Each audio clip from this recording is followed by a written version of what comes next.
Hello everyone, welcome back to बिजलॉन brain station. उम्मीद करती हूँ आप सभी लोग ठीक होंगे। मैं हूँ आपके साथ अंजलि बिजलॉन। हम पढ़ रहे थे क्लास 9 बायोलॉजी का चैप्टर नंबर 2 टिश्यू, जिसमें हमने टिश्यू बेसिकली 2 टाइप्स का पढ़ा था, प्लांट टिश्यू और एनिमल टिश्यू। जिसमें हमने प्रीवियस वीडियो में प्लांट टिश्यू के जितने भी टाइप्स थे, उनका स्ट्रक्चर, उनकी अकरेंस और वो कैसे वर्क या फंक्शन करते हैं, वो हमने कंप्लीट कर लिया था। आज हम स्टार्ट करने वाले हैं second types of tissue which is animal tissue. Video को स्टार्ट करने से पहले अगर आप हमारे चैनल में नए हैं तो चैनल को लाइक करें, शेयर करें और सब्सक्राइब करना बिल्कुल ही न भूलें और बेल आइकन जरूर प्रेस करें ताकि हमारे वीडियोस की नोटिफिकेशन आप तक पहुंचती रहे। चलिए, इसी अच्छी बात के साथ हम शुरू करते हैं आज का topic which is animal tissue. सबसे पहले हम इसका इंट्रोडक्शन में देख लेंगे कि ये बेसिकली कितने टाइप्स के होते हैं। तो एनिमल टिश्यू बेसिकली हमें दिखते हैं 4 टाइप्स के। सबसे पहला है इसमें एपिथेलियल टिश्यू, सेकंड है कनेक्टिव टिश्यू, थर्ड है मस्कुलर टिश्यू और फोर्थ है नर्वस टिश्यू। यानी कि जितने भी एनिमल टिश्यू होते हैं बेसिकली 4 टाइप्स के होते हैं, एपिथेलियल, कनेक्टिव, मस्कुलर और नर्वस। आज जिस टॉपिक्स में हम बात करने वाले हैं एनिमल टिश्यू के which is epithelial tissue. Epithelial tissue में हम क्या पढ़ेंगे, उसकी कैरेक्टरिस्टिक्स क्या होती हैं, उसके फंक्शंस क्या होते हैं और वो बेसिकली कितने टाइप्स का होता है और उसके टाइप्स को भी हम डिटेल्स में जानेंगे। चलिए शुरू करते हैं हमारी आज की वीडियो। देख लेते हैं जो एपिथेलियल टिश्यू है उसकी कैरेक्टरिस्टिक्स क्या होती हैं। सबसे पहले हम देख लेते हैं, इसमें लिखा है कवरिंग और protective tissue in animal body. जैसे आपने एनिमल प्लांट टिश्यूज़ पढ़े थे तो उसमें आपने प्रोटेक्टिव टिश्यू पढ़े, तो प्लांट्स में क्या होती है प्रोटेक्टिव टिश्यू, वो बेसिकली एपिडर्मिस पढ़ा हमने। तो प्लांट की जो आउटर मोस्ट मतलब बाहर से कवर करके रखता है वो कौन करता है, एपिडर्मिस। उसी तरीके से जो एनिमल्स में प्रोटेक्टिव टिश्यू का फंक्शन परफॉर्म करता है वो कौन करता है, एनिमल टिश्यू। यानी कि जितनी भी एनिमल्स हैं उनके बाहर की जो कवरिंग होती है वो होती है एपिथेलियल टिश्यू से, राइट। तो जो एपिथेलियल टिश्यू उनकी आउटर मोस्ट बाहर की कवरिंग करेगी तो वो क्या करेंगे, उनको प्रोटेक्शन प्रोवाइड करेगी। यानी कि अंदर कोई भी कंटेंट इस तरीके का नहीं जा पाएगा जो एनिमल बॉडी के लिए हार्मफुल होगा, है ना। जैसे हमारी ह्यूमन बॉडी की जो आउटर मोस्ट कवरिंग है वो क्या है, स्किन है। तो हमारी स्किन भी तो हमें प्रोटेक्शन प्रोवाइड करती है। उसी तरीके से ये एपिथेलियल टिश्यू इसमें एनिमल्स में प्रोटेक्टिव टिश्यू का फर्क परफॉर्म करेगी, राइट। चलिए नेक्स्ट हम देख लेंगे इसमें epithelial cells are tightly packed. Obvious सी बात है, एपिथेलियल सेल्स इसमें प्रोटेक्टिव टिश्यू का काम कर रही है, ठीक है। तो ये क्या है, टाइटली अरेंज इसको रहना ही होगा। क्यों, अगर इसके सेल्स टाइटली अरेंज नहीं होंगे, इस तरीके से बिखरे होंगे, है ना, तो कोई भी कंटेंट है यानी कि बाहर से कोई भी चीज़ है अंदर बाहर अब आसानी से जा सकेगी, है ना। अब अगर कोई भी चीज़ अंदर और बाहर आसानी से आ पा रही है तो क्या होगा, एनिमल बॉडी के लिए हार्मफुल है जो चीज़ वो अंदर चली जाएगी तो बॉडी ग्रो नहीं कर पाएगी, बॉडी को कोई प्रॉब्लम होगी। तो उसी तरीके से क्या होगा, इसमें ये जो सेल्स होंगी टाइटली अरेंज होंगी, जिस वजह से इसके अंदर कोई भी कंटेंट, अंदर का कंटेंट सुरक्षित रहे और बाहर से कोई भी चीज़ अंदर न जाने पाए, राइट। तो इस टाइटली पैक्ड होंगे। नेक्स्ट इसमें सेल्स फॉर्म कॉन्टिन्यूअस शीट। जैसे मैं आपको कोरिलेट करके पढ़ाऊंगी, जितने प्लांट टिश्यू में हमने टॉप पॉइंट्स पढ़े थे उसी से कोरिलेट करके पढ़ाऊंगे। उसमें आपने क्या देखा था, प्लांट टिश्यू में जो एपिडर्मिस थी कंटिन्यूअस शीट बना रही थी, मतलब कंटिन्यूअस शीट यानी कि एक टाइटली अरेंज तो थे उसके सेल्स, लेकिन एक कंटिन्यूअस शीट नहीं बना रही थी। कैसे नहीं बना रही थी, क्योंकि जो एपिडर्मिस है उसने क्या करा था, लीव्स में कुछ कुछ पॉइंट्स यानी कि पोर्स खाली छोड़े थे, कुछ स्पेस खाली छोड़ा था। क्यों छोड़ा था, क्योंकि उसमें क्या था, उनको गैसियस एक्सचेंज के लिए उनको खाली स्पेस चाहिए था।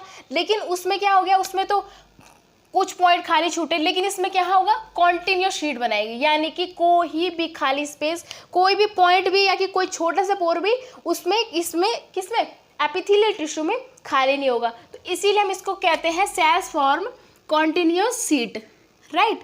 चलिए नेक्स्ट, अब ऑब्वियस सी बात है, नेक्स्ट मैंने लिखा है इंटरसेलुलर स्पेस आर एब्सेंट। अब जब ये कंटिन्यूअसली पैक्ड होंगे, टाइटली पैक्ड होंगे इसके सेल्स, तो इंटरसेलुलर स्पेस बिल्कुल भी नहीं होगा। चलिए अभी हमने क्या देखा, एपिथेलियल टिश्यू की कैरेक्टरिस्टिक्स, यानी कि क्या है, इसके protective tissue in animal body. ये क्या है, इनमें प्रोटेक्टिव टिश्यू के रूप में एनिमल बॉडी को कवर करता है। नेक्स्ट हमने देखा animal cells are tightly packed. Epithelial cells are tightly packed, यानी कि जितनी भी एपिथेलियल सेल्स एनिमल्स में प्रेजेंट होगी वो बहुत ज़्यादा टाइटली पैक्ड होती है। ठीक है, चलिए नेक्स्ट मैंने इसमें बताया था सेल्स फॉर्म कॉन्टिन्यूस शीट, यानी कि जो शीट बनाएगी सेल्स वो क्या है, कॉन्टिन्यूस होगी, उसके बीच में कोई पॉइंट, कोई पोर्स, कोई स्पेस बिल्कुल भी नहीं होगा। और नेक्स्ट है इंटरसेलुलर स्पेस एब्सेंट, यानी कि इसमें इंटरसेलुलर स्पेस एब्सेंट होगा। नेक्स्ट पॉइंट है इसमें all epithelial tissues are separated by other through basement membrane. चलो अब इसको समझ लेते हैं। ये एक मैंने बनाई है एपिथेलियल टिश्यू, है ना, और इन्होंने क्या कहा है, all epithelial tissue are separate, यानी कि जितनी भी एपिथेलियल टिश्यू होती है वो सेपरेट होती है किसके थ्रू, बेसमेंट मेम्ब्रेन के थ्रू। अब देखो ये तो मैंने बना रखी है एक एपिथेलियल टिश्यू, ये है इसकी बेसमेंट मेम्ब्रेन, इसको हम बोलते हैं बेसमेंट मेम्ब्रेन, है ना। तो ये जो सेल्स हैं, ये सारे सेल्स लगे हुए हैं, ये है हमारे एपिथेलियल सेल्स। तो ये एक लाइन में अरेंज है। क्या करते हैं, बेसमेंट मेम्ब्रेन का बेसिकली फंक्शन होता है, ये सेल्स एपिथेलियल सेल्स को एक बेस प्रोवाइड करती है, जिस वजह से क्या है, उसके ऊपर ये एक लाइन में अरेंज हो जाए। इसके अलावा जो बेसमेंट मेम्ब्रेन है वो एपिथेलियल टिश्यू को न्यूट्रिएंट और ब्लड सप्लाई में भी हेल्प करती है। राइट, मैंने क्या बोला, जितनी भी एपिथेलियल टिश्यूज हैं वो सेपरेट करती हैं किसको, एपिथेलियल टिश्यूज को एक बेसमेंट मेम्ब्रेन के, यानी कि एक लेयर बना देंगे इसके नीचे। राइट, और उसके ऊपर जितनी भी एपिथेलियल टिश्यूज हैं यानी कि सेल्स हैं वो अरेंज होगी, है ना। इससे क्या होगा, और भी जो इस मेम्ब्रेन की वजह से क्या होगा, और टिश्यूज जो बॉडीज़ में प्रेजेंट है वो आपस में मिक्स नहीं हो पाएंगे, है ना। और ऊपर से दूसरा ये क्या करता है, इनको न्यूट्रिएंट्स और ब्लड की सप्लाई में हेल्प करता है। तो इसका ये हो गया कि एपिथेलियल टिश्यू सेपरेट होंगे बेसमेंट मेम्ब्रेन से। चलिए अब हम इसका नेक्स्ट देख लेंगे कि फंक्शन क्या होते हैं, ये क्या फंक्शन परफॉर्म करते हैं एनिमल्स बॉडी में। चलिए सबसे पहला है इसमें protection to body from injury, infection और डैमेज। ऑब्वियस सी बात है कि क्या है, ये प्रोटेक्टिव टिश्यू है, तो ये क्या करेगा, हमें इंजरी यानी कि इंजरी से बचाएगा, किसी इन्फेक्शन से बचाएगा एनिमल बॉडी को, और एनिमल बॉडी अगर डैमेज होती है तो उस चीज़ से भी इसकी सुरक्षा करता है ये। राइट, नेक्स्ट हमने इसमें देखा form lining of mouth and alimentary canal. इस पॉइंट को आप कैसे समझेंगे, अब आपने देखा कि हमने कवरिंग तो समझ लिया कि कवरिंग क्या होती है।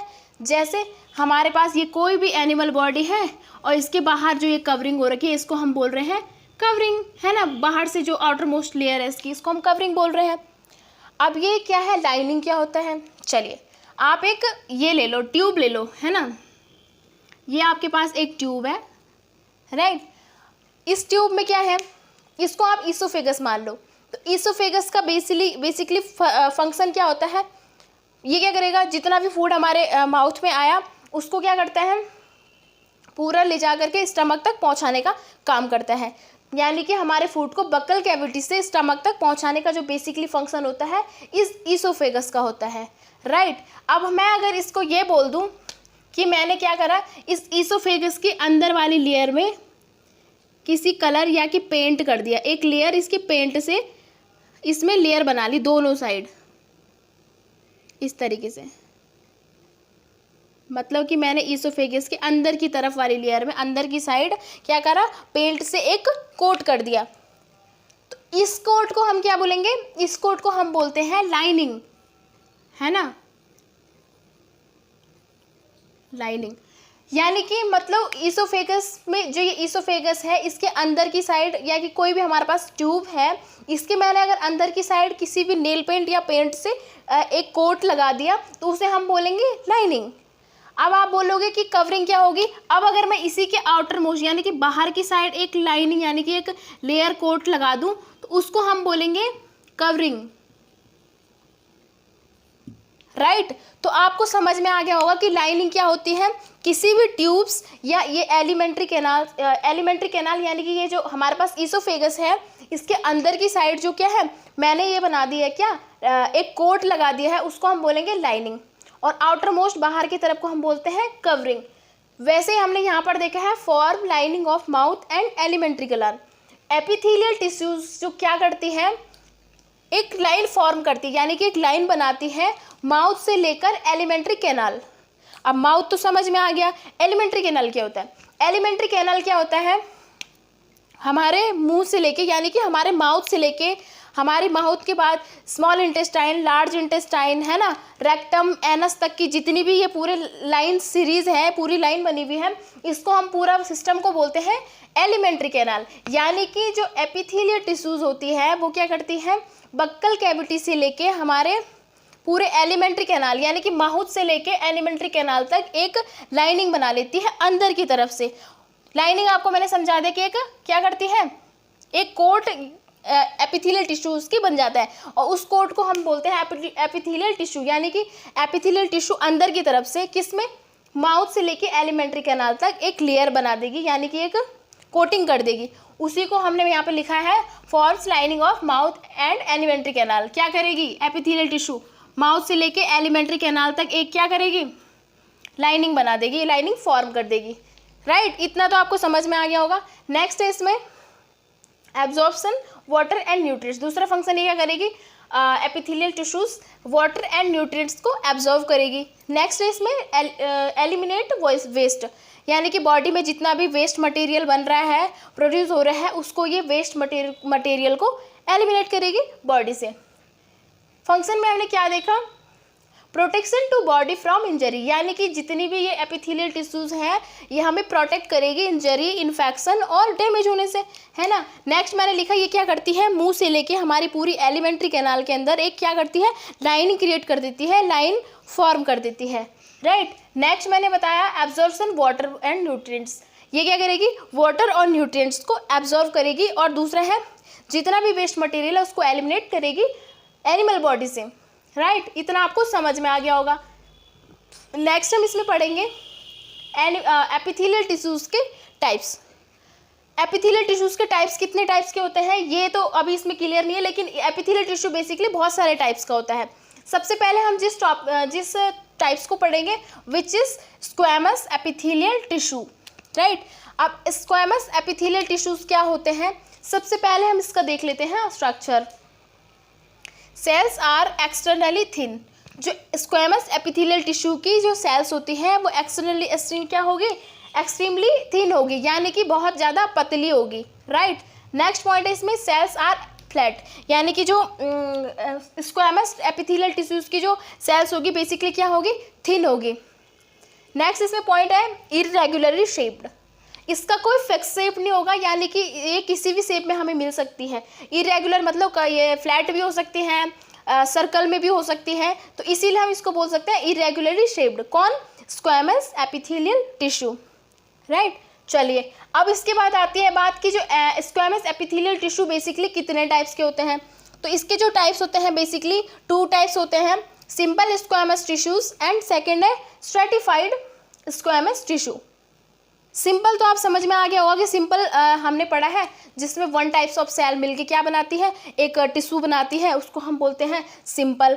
लेकिन ये स्ट्रेटिफाइड क्या होता है, स्ट्रेटिफाइड हमें किसे बोल सकते हैं, जैसे आपने फूड में आपने केक और पेस्ट्रीज खाई होगी, है ना। तो केक और पेस्ट्रीज जो होती है 1 बाय 1 लेयर के ऊपर लेयर लगी होती है ना, एक लेयर बनाई, फिर उसके ऊपर क्रीम लगाई, फिर उसके बाद ब्रेड लगता है, इस तरीके से वो कई लेयर से बनती है। राइट, उसी तरीके स्ट्रेटिफाइड स्क्वैमस टिश्यूज जो होती हैं एक के ऊपर एक किसकी, टिश्यूज की लेयर बना करके स्ट्रेटिफाइड स्क्वैमस टिश्यू बनते हैं। जैसे मैंने यहाँ पे आपको डायग्राम में बता रखा है, इसमें क्या है, एक लेयर है टिश्यूज की सेल्स की, फिर दूसरी लेयर है, फिर तीसरी है, फोर्थ है, इस तरीके से ये है क्या है, जैसे आप केक और पेस्ट्री में 1 बाय 1 लेयर देखते हैं उसी तरीके से आपको स्ट्रेटिफाइड स्क्वैमस टिश्यूज में सेल्स का अरेंजमेंट दिखेगा। चलिए अब इनको हम 1 बाय 1 करके पढ़ते हैं और समझते हैं। चलिए सबसे पहले हम देख लेते हैं सिंपल स्क्वैमस टिश्यूज। इसकी जो सेल्स होती हैं वो कैसी होती है, single layer of cells. Simple squamous tissue होती है, सिंगल लेयर ऑफ सेल्स होती है। आपने ये डायग्राम देख लिया, ये तो इसकी बेसमेंट लेयर हो गई, बेसमेंट मेम्ब्रेन हो गई, ये है इसकी बेसमेंट मेम्ब्रेन, है ना। और इस बेसमेंट मेम्ब्रेन के ऊपर बेसिकली मतलब एक ही लेयर लगी हुई है, किस चीज़ की, सिंपल स्क्वैमस टिश्यूज की। इसको आप एक एग्जांपल से समझ सकते हैं, हमारे घरों में देखा होगा आपने टाइल्स वगैरह लगी होती हैं, उसका क्या होता है बेसिकली, उसके नीचे एक बेस होता है। बेस क्या होता है, हम सीमेंट वगैरह लगाते हैं ताकि वो आपस में चिपक जाए, है ना। तो जो सीमेंट हो गया वो उसका बेसमेंट मेम्ब्रेन हो गई, और उसके ऊपर जो टाइल्स लगी हुई है वो उसकी सेल्स हो गई। यानी कि सेल्स, टाइल्स के ऊपर टाइल्स तो नहीं लगाते ना आप लोग, एक ही टाइल्स लगाओगे। तो वैसे हमने यहाँ पे लिखा है कि ये बेसमेंट मेम्ब्रेन जो हमने बताया आपको, ये बेसमेंट मेम्ब्रेन है, और इसके ऊपर क्या है, इसके एक सेल की लेयर बनी हुई है। एक सेल मतलब यानी कि एक लेयर बनती है सेल्स की, उसको हम बोलते हैं सिंपल स्क्वैमस टिश्यू, राइट। चलिए नेक्स्ट पॉइंट है इसमें, फॉर्म्स डेलिकेट लाइनिंग। और ये क्या करेंगे, जितनी भी सिंपल स्क्वैमस टिश्यूज होंगी वो एक लाइनिंग करेगी परफॉर्म, यानी कि एक लाइनिंग को फॉर्म करेगी। चलिए नेक्स्ट एग्जांपल है इसके, माउथ और इसोफेगस। मैंने आपको यहाँ पढ़ा ही दिया, सिंपल स्क्वैमस टिश्यूज क्या करेगी, माउथ और इसोफेगस में एक लाइन बना देती है, जो मैंने आपको अभी पढ़ाया है। चलिए नेक्स्ट पॉइंट है इसमें, स्ट्रैटिफाइड स्क्वैमस टिश्यू। इसकी जो सेल्स होती है, cells are arranged layer, cells are arranged layer, यानी कि बहुत सारी लेयर से मिलके बनी होती है, यानी कि लेयर्स में ये सेल्स अरेंज्ड होगी। दैट मीन्स कि जैसे मैंने आपको ये डायग्राम बताया हुआ है, ये तो इसके बेसमेंट लेयर हो गई, है ना। इसके ऊपर ये एक के ऊपर एक, एक के ऊपर, यानी कि जैसे ये है बेसमेंट, इस तरीके से एक के ऊपर एक ये सेल्स अरेंज होगी। तो इसको हम बोलते हैं स्ट्रैटिफाइड स्क्वैमस टिश्यू, राइट। अब इसका वर्क क्या होगा, इस prevent wear and tear, and यानी कि वियर और टियर में भी प्रिवेंशन, यानी कि प्रिवेंशन प्रोवाइड करेगी। एग्जाम्पल है स्किन, ह्यूमन बॉडी में हमारी स्किन क्या है, यानी कि इसका एग्जाम्पल होगा स्ट्रैटिफाइड स्क्वैमस टिश्यूज का स्किन। तो अगर आपसे क्वेश्चन पूछा जाए, अगर आपसे कोई पूछता है कि आपकी स्किन किस चीज़ से बनी है, तो आप उसमें क्या जवाब दोगे, स्ट्रैटिफाइड स्क्वैमस टिश्यूज से मिलके बनी हुई है। तो हमने अभी क्या पढ़ा कि हमारी स्किन किस चीज़ से बनी है, हमारी स्किन बनी है स्ट्रैटिफाइड स्क्वैमस टिश्यू से। आई होप कि आपको इतना में समझ में आ गया होगा। चलिए हमने क्या पढ़ा, एनिमल टिश्यू बेसिकली 4 टाइप के होते हैं, epithelial tissue, connective tissue, muscular और नर्वस, राइट। नेक्स्ट हमने देखा एपिथेलियल टिश्यू से स्टार्ट किया, उसकी कैरेक्टरिस्टिक्स क्या थी, ये प्रोटेक्टिव टिश्यू का काम करता है एनिमल बॉडी में, राइट। इसके बाद इसकी जो सेल्स होती है एपिथेलियल टिश्यूज की, टाइटली पैक्ड रहती है। नेक्स्ट हमने इसे पढ़ा कॉन्टिन्यूस शीट बनाती है, यानी कि इनके बीच में कोई पॉइंट या कि पोर्स स्पेस खाली नहीं छूटेगा। नेक्स्ट हमने इसमें देखा इंटरसेलुलर स्पेस एब्सेंट, यानी कि अगर ये टाइटली अरेंज रहेंगे तो इंटरसेलुलर स्पेस ऑब्वियसली बात है एब्सेंट होगा। नेक्स्ट हमने इसे पॉइंट देखा, all epithelial tissues are separated by other through basement membrane, यानी कि जितनी भी एपिथेलियल टिश्यूज होती है वो सेपरेट होती है बेसमेंट मेम्ब्रेन से, राइट। इसके बाद हमने इसके देखिए फंक्शन, ये क्या करती है, बॉडी को इंजरीज, एनिमल बॉडी को इंजरी, इन्फेक्शन और डैमेज होने से बचाती है ना। उसके बाद है इसमें एक माउथ से लेके एलिमेंट्री कैनाल के बीच में, एलिमेंट्री कैनाल तक क्या करेगी, एक लाइनिंग क्रिएट करेगी, कौन, एपिथेलियल टिश्यूज। इसके बाद हमने देखा ये वाटर न्यूट्रिएंट्स को एब्जॉर्ब करेगी, है ना, जितने भी वेस्ट मटेरियल है उसको क्या करेगी, एलिमिनेट करेगी। उसके बाद हमने देखा एपिथेलियल टिश्यूज बेसिकली, जो फर्स्ट टाइप पढ़ा हमने इसका, squamous epithelial tissue. Squamous epithelial tissue में हमने देखा कि इसकी सेल्स क्या होती है, थिन यानी कि पतली होती है, फ्लैट होती है, और इरेगुलरली शेप, यानी कि हमें अलग अलग शेप में ये टिश्यू देखने को मिलेगा। नेक्स्ट हमने देखे इसके स्क्वैमस एपिथेलियल टिश्यूज के टाइप्स होते हैं इसके 2 टाइप्स के, सिंपल स्क्वैमस टिश्यूज और स्ट्रैटिफाइड स्क्वैमस टिश्यू। सिंपल में यानी कि ये क्या है, सिंगल लेयर ऑफ सेल से मिलकर के बनी होती है स्क्वैमस टिश्यूज। फिर हमने इसमें देखा कि इसकी ये क्या करेगी, टिश्यूज एक लाइनिंग बनाती है। एग्जाम्पल हमने इसका देखा माउथ और इसोफेगस, यानी कि माउथ से लेके इसोफेगस तक एक लाइन क्रिएट करती है। नेक्स्ट हमने देखा इसमें स्ट्रैटिफाइड स्क्वैमस टिश्यूज में क्या है, इसकी जो सेल्स होती है 1 by 1 लेयर, यानी लेयर में अरेंज रहती है, एक के ऊपर एक लेयर बनाती है। इसके बाद हमने देखा ये वेयर और टियर से भी क्या करेगी, प्रिवेंट करेगी। नेक्स्ट हमने इसका एग्जाम्पल देखा स्किन। आई होप आपको इतना समझ में आ गया होगा। हमने आज क्या पढ़ा, एनिमल टिश्यूज़ का पहला type epithelial tissue. Next video में हम इसका दूसरा टाइप यानी कि एपिथेलियल टिश्यूज़ का दूसरा टाइप पढ़ेंगे, और टाइप्स पढ़ेंगे। तब तक के लिए धन्यवाद, और नेक्स्ट मिलते हैं हमारे नेक्स्ट वीडियो के साथ। Thanks for watching.